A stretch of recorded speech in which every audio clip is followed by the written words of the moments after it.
Sila rujuk lukisan projek anda. Sebelum operasi grooving pada lokasi D, penandaan pada bahan kerja perlu dibuat pada permukaan A. Gunakan tolok vernier dan laraskan bacaan pada ukuran yang ditetapkan. Lakukan kerja penandaan dengan mendapatkan ketinggian radius 15 mm pada permukaan bahan kerja. Seterusnya, dapatkan titik tengah dengan membuat garisan serenjang pada permukaan bahan kerja. Laraskan tolok vernier pada bacaan 20 mm dan garis tandaan pada permukaan bahan kerja selari dengan garisan serenjang tadi. Tandakan titik persilangan pada ketinggian 20 mm dengan tandaan merah sebagai rujukan pusat bahan kerja bagi melakukan operasi grooving. Gunakan alatan yang betul dan sesuai untuk kerja punch. Oops, hati-hati semua. Pastikan anda melakukan cara kerja yang betul untuk mengelakkan kemalangan di tempat kerja. Dan pastikan anda melakukan kerja punch di lokasi titik yang bertanda merah.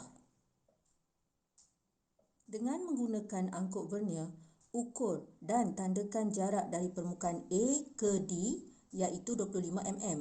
Poin D merupakan lokasi untuk operasi grooving dilakukan.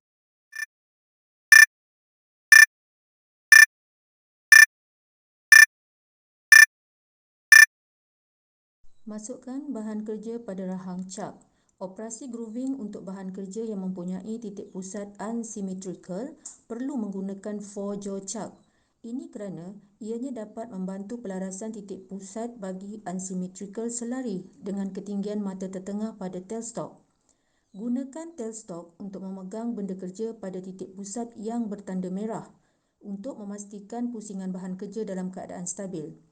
Ikat bahan kerja dengan melaras dan merapatkan keempat-empat rahang pada cak.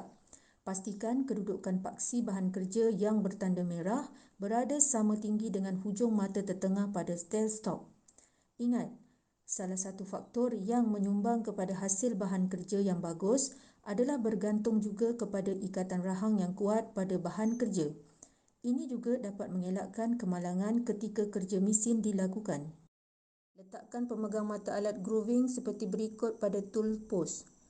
Laras ketinggian mata alat sama tinggi dengan mata tertengah pada tailstock. Laraskan kedudukan mata alat. Gerakkan mata alat dekat dan menyentuh permukaan bahan kerja pada jarak jejari paling besar dari titik pusat bahan kerja yang berwarna merah. Ini perlu dilakukan bagi mengelakkan mata alat patah ketika kerja grooving dilakukan.